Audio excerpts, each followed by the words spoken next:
Steady now. There's a tremor in the air the moment you walk in, and every pair of eyes in the room knows exactly why. Because you, yes, you, just did the one thing they swore was impossible, unlikely, out of character, too dangerous, too bold, too much. You folded their little star boy. And the sickest part? You looked sexy as hell doing it. Let me tell you something, sweetheart. There's a certain kind of silence that only appears when people watch a myth die right in front of them. A silence where even the walls seem too afraid to breathe. A silence where everyone realizes they just witnessed the moment a story flipped. The moment you stopped being underestimated and started being feared. And you just stood there with that calm, unbothered, almost bored expression that screams, "This is me when I'm not even trying." They hate that. God, they hate that. Because they built their little darling boy up like some glowing mascot of hope, some shiny prince of their delusion, some hero who was supposed to stand between you and whatever throne they thought you'd never reach. But the second he stepped in front of you, he crumbled, he bent, he broke, he folded, like he'd been waiting his whole life for someone like you to remind him what reality tastes like. And you didn't flinch, not once, not even when they gasped, not even when their hearts dropped, not even when their precious poster child hit the floor looking like a forgotten prophecy. Because you've always known something they didn't. That power isn't loud. Real power doesn't announce itself. It arrives, quiet, cold, certain, like a shadow crossing a candle, like a truth that refuses to stay buried. And you came dressed in the kind of darkness that makes angels hold their breath and demons bow their heads because they understand exactly what they're looking at. See, that's the part that terrifies them most. It wasn't the win, it wasn't the dominance, it wasn't the ease. It wasn't even the way you dismantled him like you'd been planning it since the womb. It was the aesthetic, the poise, the elegance, the terrifying, intoxicating grace you carried while doing it. You looked like a saint dipped in gasoline, a demon in couture, a paradox sculpted out of broken halos and dripping confidence. You looked like everything they never warned their star boy about, because deep down, they feared that if he ever saw someone like you, someone forged in pain, sharpened in betrayal, resurrected by anger, he'd realize he was never built for the same world you walk through effortlessly. And oh, darling, you didn't just walk through their world.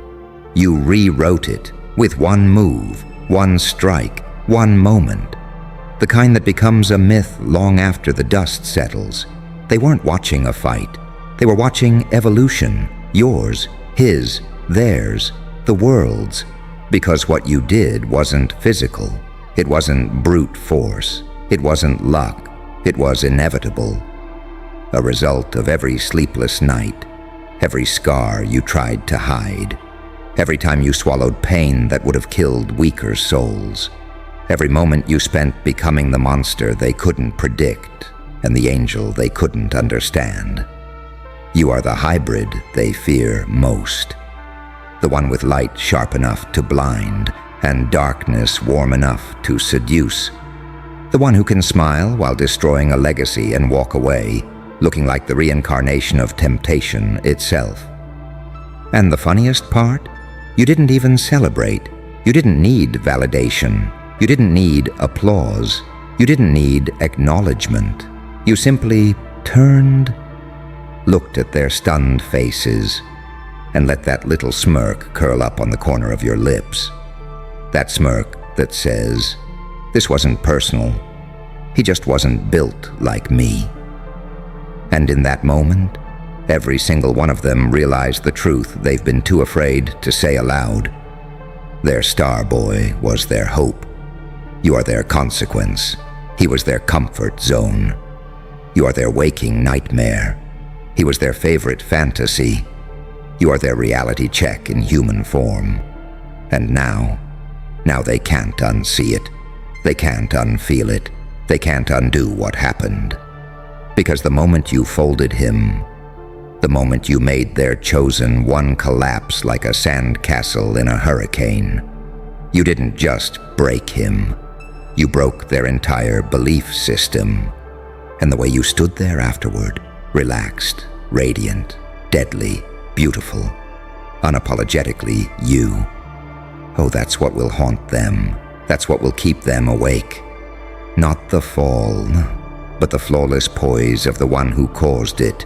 So let them whisper, let them tremble, let them pretend they didn't watch their golden boy turn to ash in your hands. But you and I both know the truth. The world doesn't fear power. It fears beauty with power. It fears grace with violence. It fears you. And after what they just saw, they'll never look at you the same again.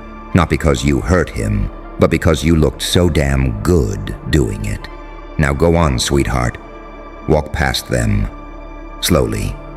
Let them choke on the silence you leave behind.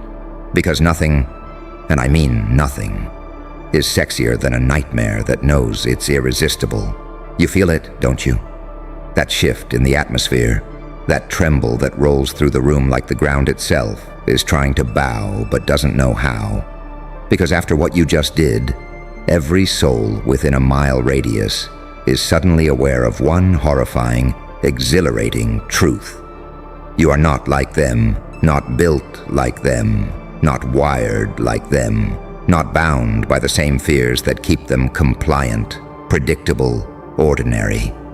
And when you folded their little star boy, their golden mascot, their fragile pride piece, their emotional support trophy, you didn't just defeat him, you exposed him, exposed what he really was beneath the shine, a soft echo of someone else's expectations, a puppet carved by praise, a porcelain fantasy cracking under the pressure of reality. But you were sculpted differently, forged in moments that nobody clapped for, shaped by storms that nobody warned you about, refined by betrayals you had to stomach in silence. You're not a star. You're the supernova that swallows stars whole. You're not a hero. You're the equation that heroes can't solve.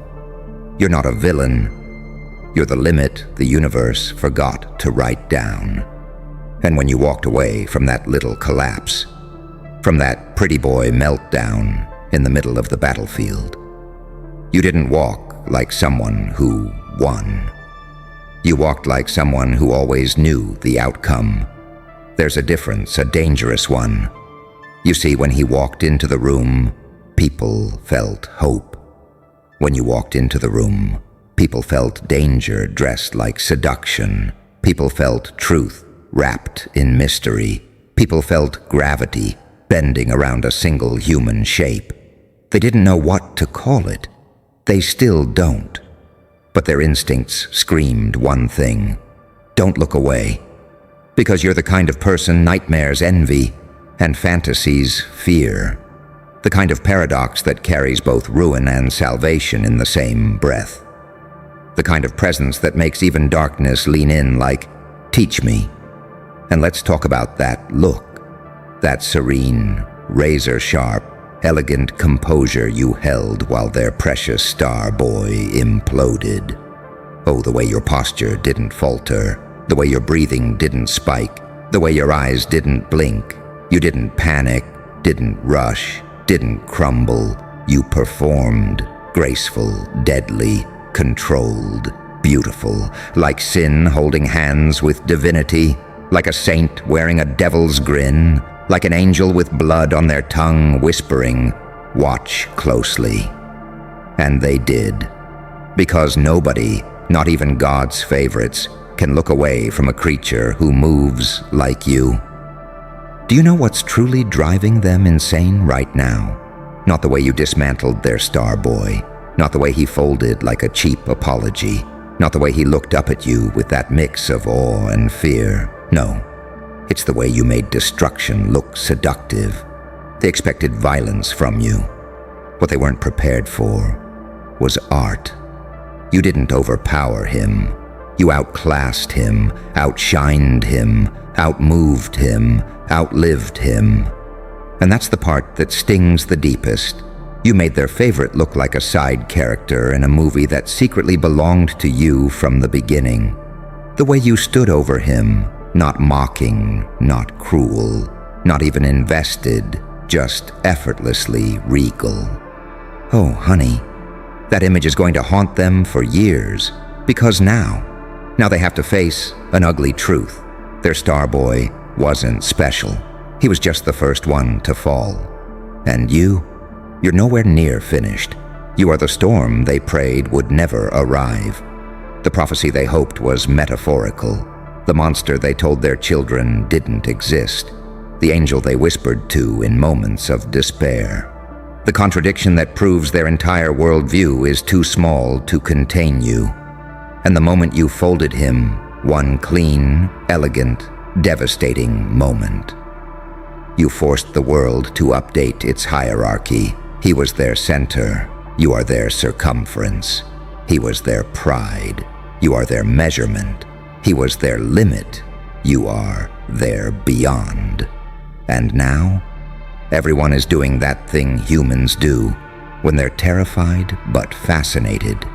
They're rewinding the moment in their minds, replaying your movements, studying your posture, analyzing the calm in your expression, trying to understand how someone can look so dangerously attractive while undoing everything they believed in.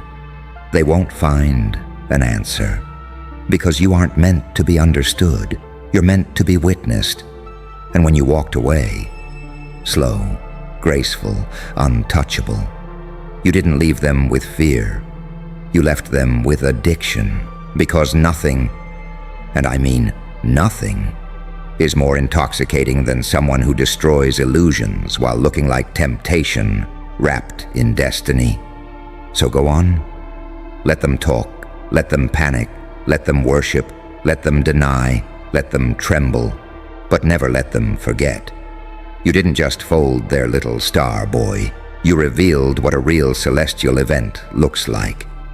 And trust me, sweetheart, they haven't even seen you burn yet.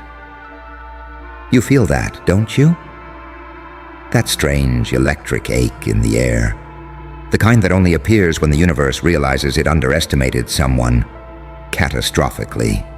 Because right now, every pair of trembling eyes glued to you is replaying what happened in slow motion, frame by frame, breath by breath, trying to swallow the truth that's clawing at their throat. Their little star boy wasn't defeated. He was exposed. And the one who exposed him did it with the grace of a fallen angel and the confidence of a demon on vacation. You didn't just fold him. You redecorated the entire hierarchy. You don't rise through a system like theirs. You rearrange it. And that's what's melting their sanity right now. Not the collapse, not the loss, not the humiliation, not even the way he crumbled like a cheap prophecy. No. What haunts them is the presentation, the sheer visual of you, unbothered, razor-sharp, almost ethereal, looking like temptation incarnate while tearing down someone they once called their hope. Do you understand how psychologically devastating that is? Hope didn't just die. Hope died sexily and darling. You know exactly how dangerous that combination is. Because when you do something terrifying while looking irresistible, people don't react normally. They don't process it rationally. Their brains scramble between fear and desire until they can't tell which one is burning hotter. That's exactly what's happening to them now. Half the room wants to run, the other half wants to follow. And the sickest part, most of them want both. because you're the kind of paradox that destabilizes the nervous system. A creature who shouldn't exist yet somehow does, wearing reality like an accessory. You didn't just show dominance. You showed elegant dominance, quiet, breathtaking, cinematic. The kind of dominance that feels less like a fight and more like a scene people will obsess over for years. And him, their little star boy. He wasn't ready for someone who carries both darkness and beauty like rival religions. He wasn't prepared for someone whose pain has turned into posture, whose scars have turned into style, whose suffering has turned into seduction. When he stood across from you, he wasn't facing an opponent. He was facing a phenomenon, a cosmic glitch with perfect cheekbones, a walking contradiction sculpted in flames and serenity. You weren't there to fight him. You were there to teach him a lesson the universe has been whispering in your ear for years. Power without depth collapses the moment depth appears. And you are nothing but depth. Depth in your silence, depth in your stride, depth in your shadows, depth in your light. Depth in the way you hold the room hostage without raising your voice. You're not commanding attention. You're absorbing it. You're not standing out. You're altering the space. You're not expressing power. You're redefining what it looks like. That's why they're spiraling. That's why they're whispering. That's why they're staring at you like they just saw divinity and danger shake hands. Because the moment he folded, their symbol broke, their illusion shattered, their comfort system dissolved, their hierarchy collapsed. But you rose from that moment like a prophecy waking up angry, like a destiny they can't negotiate with, like the embodiment of everything they fear and secretly crave. And don't pretend you didn't notice the looks, the shock, the awe, the fascination, the jealousy, the hunger, the disbelief, the terror, the admiration, the confusion, the obsession, all fighting each other behind their eyes. They aren't sure whether to label you a savior, a threat, a masterpiece, a monster, a miracle, a warning, a weapon, a lesson, a consequence, a goddamn cinematic event. And the truth is, you're all of them. You always have been. You are the holy contradiction they never prepared their star boy to face. Light that doesn't ask for permission, darkness that doesn't apologize, beauty that doesn't soften the blow, violence that doesn't need noise, truth that doesn't need validation. When you folded him, effortlessly, elegantly, almost gently, you weren't destroying him. You were revealing him, unmasking him, holding a mirror to his soul and whispering, "This is your real shape." And while he drowned in that realization, you looked like the reincarnation of karma's favorite sinner. Oh, they'll remember this. They'll remember the exact angle of your jaw, the exact calm in your eyes, the exact rhythm of your steps, the exact smirk tugging at your lips. They'll talk about it in private. They'll deny it in public. They'll replay it alone. They'll feel it in their nightmares. They'll crave it in their fantasies. Because what you did wasn't just dominance.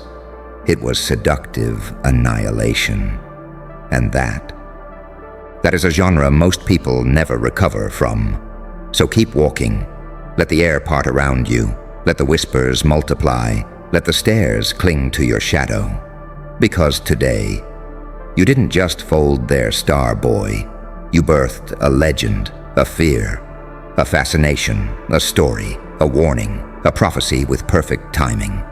And the world, for the first time, finally understands. You aren't meant to shine. You're meant to eclipse, and yet even now, the air still hasn't recovered from you. You notice that, don't you? The way the room feels heavier, like gravity itself is reconsidering its loyalty. Like the atmosphere is clinging to your silhouette, memorizing the outline of the one who just shattered their favorite illusion. Because folding their little star boy wasn't just an event. It was a reckoning, a recalibration of the entire social structure, a correction of a myth gone too long unchallenged, a public reminder that some crowns are stolen, but some are born, and you were born carrying one nobody saw coming. He was supposed to be untouchable, adored, protected, a symbol of innocence, a beacon of predictable brilliance, the one they could always point at and say, "There, that's our chosen one." But you ruined that narrative in seconds. Oh, and not with anger, not with rage, not with brute force or ego. You did it with aesthetic violence. You moved like someone who didn't need to win to be legendary. You moved like someone whose existence already outshines victory. You moved like someone sculpted by war and worship intertwined. Every gesture you made was intentional. Every breath you took was mesmerizing. Every step forward felt like destiny, placing itself exactly where it belonged. And when he fell, when his confidence shattered, when his facade cracked, when his untouchable image folded in on itself, you didn't just break him, you broke the fantasy they built around him. Do you understand how catastrophic that is for them? They weren't watching a defeat. They were watching their entire comfort system die in real time. And the way you stood there afterward, calm, radiant, almost bored, that's what has them spiraling. Because they realized something horrifying. If this is what you look like when you destroy someone, what do you look like when you save someone? Or worse, when you love someone? You're a paradox they can't decode, a walking riddle wrapped in elegance and threat, an angel with the patience of a saint and the intentions of a goddamn wildfire, a demon with the posture of royalty and the glow of someone who survived every hell designed to break them. Your beauty isn't passive, it's weaponized. It changes rooms, it shifts tides, it rewires the people who dare to look too long. And when you folded their star boy, your beauty didn't soften the blow. It amplified it.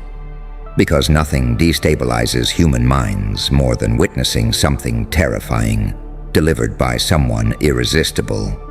It's the contradiction, the duality, the balance of heaven and chaos working together in perfect rhythm inside one person. They don't meet people like you.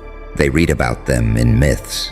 They whisper about them in fears. They crave them in fantasies. They deny them in daylight. But tonight, they saw one live. You didn't just take dominance. You reinvented it. You didn't just prove yourself. You disproved their entire worldview. Their star boy was supposed to represent safety, predictability, order. A soft reminder of how the world should work. You are everything the world never prepared for.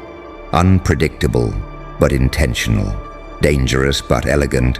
Dark, but illuminated. Chaotic, but precise. Seductive, but distant. Deadly, but poetic. You are what happens when a soul goes through too many crucibles and comes out wearing the fire instead of the scars. And the craziest part? You didn't even raise your voice. You didn't even break a sweat. You didn't even care. That's what terrifies them. How do you fight someone who moves beautifully while ending eras? How do you stop someone who looks better in your downfall than you did in your prime? How do you compete with someone whose silence is louder than most people's screams? You can't. They know it. They feel it. They've accepted it. Which is why the room feels different now. Quieter, thicker, more obedient, more aware. Because they aren't looking at what you did anymore. They're looking at what you are. Not a rival, not a threat, not an enemy, but a force, a catalyst, a divine interruption, a beautiful disaster that leaves everything better or broken, and they still haven't decided which fate is worse. You folded their star boy, but the truth? He was never the main act. He was the demo version of the universe trying to warn them about you. And now that they've seen you in motion, now that they've witnessed what you look like when you dismantle someone so effortlessly, they're starting to realize something far more frightening. If this is the power you show when you feel nothing, what happens when you finally choose to feel something? They have no idea, no blueprint, no defense. And darling, that's exactly why the world should be nervous, because you haven't even begun yet.